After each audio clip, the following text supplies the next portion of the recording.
प्रणाम दोस्तों। आप छुट्टियों में कहीं घूमने का प्लान बनाते हैं, आप कहीं किसी जगह जाने का प्लान बनाते हैं, तो वो जगह आपके शहर में या फिर कोई दूसरे स्टेट में या फिर दूसरे कंट्री में हो सकता है। क्या कभी आपने स्पेस में ट्रैवल करने का सोचा है? स्पेस टूरिज्म, जिसमें कि लोग स्पेस में घूमने के लिए जाते हैं। स्पेस टूरिज्म ना ही कोई सपना है और ना ही कोई फ्यूचरिस्टिक बात है, और स्पेस टूरिज्म एक रियलिटी है। और स्पेस टूरिज्म एक एंटरटेनमेंट पर्पस है लोगों के लिए। स्पेस टूरिज्म बहुत सारे टाइप्स के होते हैं और इसमें 3 टाइप्स के स्पेस टूरिज्म होते हैं। पहला होता है ऑर्बिटल स्पेस टूरिज्म, दूसरा होता है सब ऑर्बिटल स्पेस टूरिज्म और तीसरा होता है लूनर स्पेस टूरिज्म। फर्स्ट आता है orbital space tourism. Orbital space tourism लोगों को स्पेस फ्लाइट में बैठा के अर्थ के ऑर्बिट में ले जाया जाता है, जहाँ पे वो स्पेस फ्लाइट 1 वीक तक अर्थ के ऑर्बिट में रिवॉल्व करता है और वहां से वो सारे लोग स्पेस को देख सकते हैं, वहां से वो अर्थ को भी देख पाएंगे और वहां पे दूसरे प्लेनेट को भी वो ऑब्जर्व एक्सपीरियंस कर पाएंगे। और 1 वीक के बाद और वापस से वो जिस जगह से लॉन्च हुआ था उसी जगह पे वो आके लैंड हो जाएगा। दूसरा होता है sub orbital space tourism. Sub orbital space tourism में स्पेस फ्लाइट में लोगों को बैठा के आउटर स्पेस में ले जाया जाता है। वो स्पेस फ्लाइट अर्थ के ऑर्बिट में नहीं जाता, क्योंकि उसकी वेलोसिटी स्केप वेलोसिटी से ज्यादा नहीं होती। इसकी वजह से वो अर्थ के ऑर्बिटर में नहीं जा पाता, जिसकी वजह से ट्रेजेक्ट्री बनाता है। वो ट्रेजेक्ट्री 5 मिनट्स के लिए होता है और वो 5 मिनट्स के बाद वापस से अर्थ पे वापस आ जाते हैं। और थर्ड एंड लास्ट है लूनर स्पेस टूरिज्म, जिसमें कि लोगों को स्पेस फ्लाइट में बैठा के मून के ऑर्बिट में ले जाया जाता है और मून में रिवॉल्व करने के बाद वो स्पेस फ्लाइट वापस से अर्थ पे आ जाता है। लूनर स्पेस टूरिज्म में एक और चीज होता है जिसमें कि वो स्पेस फ्लाइट मून पे लैंड करता है, और ये मून पे लैंड करने वाली बात ये फ्यूचर में पॉसिबल हो सकता है, क्योंकि अभी ये पॉसिबल नहीं और जिसके ऊपर दूसरे स्पेस एजेंसीज काम कर रहे हैं। स्पेस टूरिज्म 2001 में स्टार्ट हुआ था, जब अमेरिकन बिजनेसमैन और engineer Dennis Tito Soyuz TM-32 spacecraft में बैठ के स्पेस टूरिज्म के लिए गए थे। और डेनिस टीटो पहले स्पेस टूरिस्ट बन गए जो कि स्पेस टूरिज्म के लिए गए थे। और 2001 से लेकर 2009 तक 7 space tourist 8 times space tourism के लिए गए और वो सारे टूरिस्ट रशियन सोयज स्पेसक्राफ्ट में बैठ के स्पेस टूरिज्म के लिए गए थे। और उस स्पेस टूरिज्म में वो इंटरनेशनल स्पेस स्टेशन तक गए थे। और इस स्पेस टूरिज्म को अमेरिकन कंपनी स्पेस एडवेंचर्स ने रॉसकॉस्मोस और RSC एनर्जिया के साथ मिलकर ऑर्गेनाइज किया था। सितंबर 2006 में ईरानियन अमेरिकन बिजनेसमैन अनुशेष अंसारी पहली फीमेल स्पेस टूरिस्ट बनी जो कि स्पेस टूरिज्म के लिए गई थी। और तब के स्पेस टूरिज्म का कॉस्ट $20 मिलियन से लेकर $25 मिलियन तक था। और अगर उसको रुपीज में बताया जाए तो तब स्पेस टूरिज्म का कॉस्ट 166 करोड़ 78 लाख 66,000 से लेकर 208 करोड़ 47 लाख 73,750 तक था। और कुछ स्पेस टूरिस्ट थर्ड पार्टी से कॉन्ट्रैक्ट बना के कुछ रिसर्च एक्टिविटीज भी ऑर्गेनाइज किया करते थे। और 2007 में स्पेस टूरिज्म को अर्लियर मार्केट माना गया, जिसके लिए कमर्शियल फ्लाइट स्टार्ट हो सकते हैं। स्पेस टूरिज्म में जाने से पहले स्पेस टूरिस्ट का मेडिकल टेस्ट होता है, जिसमें कि उन्हें फिजिकल फिट होना जरूरी है। और मेडिकल टेस्ट क्लियर होने के बाद उन्हें स्पेस टूरिज्म के लिए भेजा जाता है। और स्पेस टूरिज्म से पहले कुछ ट्रेनिंग उन्हें करवाई जाती है, जिसमें कि फास्ट एक्सेलरेशन में रहना, उसके बाद सेंट्रीफ्यूज जी फोर्स को डील करना, और उनको वेटलेसनेस को फील कराने के लिए उनको जेट प्लेन में बैठा के हाई एल्टीट्यूड में ले जाया जाता है, जहाँ पे वो जेट प्लेन पैराबोलिक आर्क्स में उड़ता है। स्पेस टूरिस्टों को सिमुलेटर यूज करके स्पेस शिप को चलाना और स्पेस शिप के पार्ट्स को ठीक करना भी सिखाया जाता है। 2010 में इंटरनेशनल स्पेस स्टेशन में क्रूज का नंबर बढ़ गया था, जिसकी वजह से रसिया ने स्पेस टूरिज्म को 2010 में बंद कर दिया और रसिया ने वापस से 2015 में स्पेस टूरिज्म को शुरू करने की बात कही थी, पर किसी कारण की वजह से स्पेस टूरिज्म 2015 में शुरू नहीं हो पाया। रशियन ऑर्बिटर टूरिज्म ने 2021 में वापस स्पेस टूरिज्म को शुरू किया, जब सोयज MS-20 फ्लाइट को लॉन्च किया गया। आज के समय में अगर हम लीडिंग स्पेस कंपनीज की बात करें जो कि स्पेस टूरिज्म के ऊपर काम कर रही है, तो उन लीडिंग स्पेस कंपनीज के लिस्ट में सबसे ऊपर स्पेस एक्स, ब्लू ओरिजिन और वर्जिन गैलेक्टिक का नाम आता है।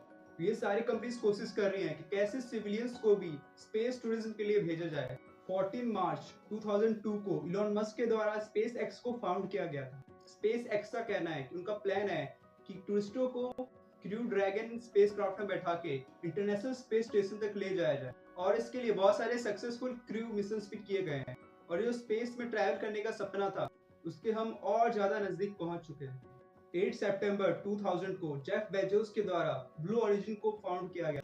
ब्लू ओरिजिन जो कि सब ऑर्बिटल स्पेस टूरिज्म के लिए शेपर्ड रॉकेट को डेवलप कर रही है, जिससे कि आप पूरे स्पेस का और अर्थ का व्यू देख पाएंगे, जो कि आपको एक एडवेंचरस और लग्जरियस स्पेस टूरिज्म का एक्सपीरियंस देगा।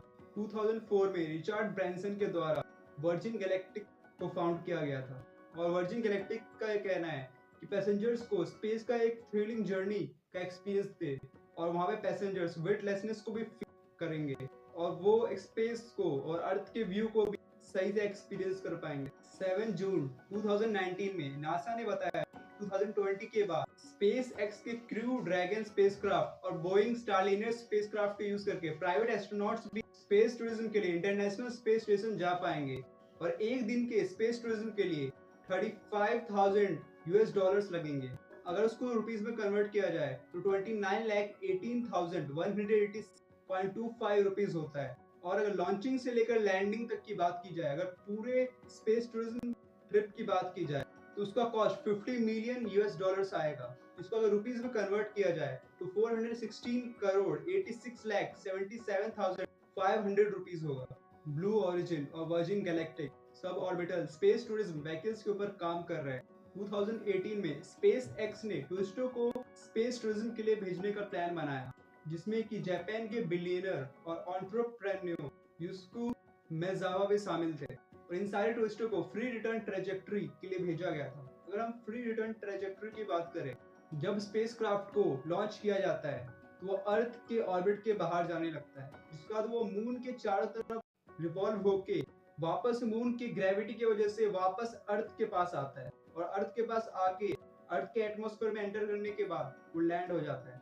तो चलिए अब चलते हैं स्पेस टूरिज्म को और गहराई से जानने के सफर की तरफ। स्पेस टूरिज्म में आखिर होता क्या है? स्पेस टूरिज्म में स्पेस टूरिस्टों को स्पेस क्राफ्ट में बैठाया जाता है और स्पेस क्राफ्ट शानदार तरीके से लॉन्च होता है और स्पेस क्राफ्ट अपना एक्सीलरेशन बढ़ाता बढ़ाता एटमॉस्फेयर में पहुंचता है और एटमॉस्फेयर में पहुंचने के बाद भी वो अपना एक्सीलरेशन बढ़ाता रहता है और वो एस्केप वेलोसिटी को क्रॉस करके अर्थ के ऑर्बिट में पहुंचता है, जहां पर वो इंटरनेशनल स्पेस स्टेशन के पास पहुंचता है और इंटरनेशनल स्पेस स्टेशन में सारे स्पेस टूरिस्ट उतर जाते हैं और space tourist international space station में 1 वीक तक रहते हैं और space tourist international space station से दूसरे प्लैनेट्स को देख सकते हैं।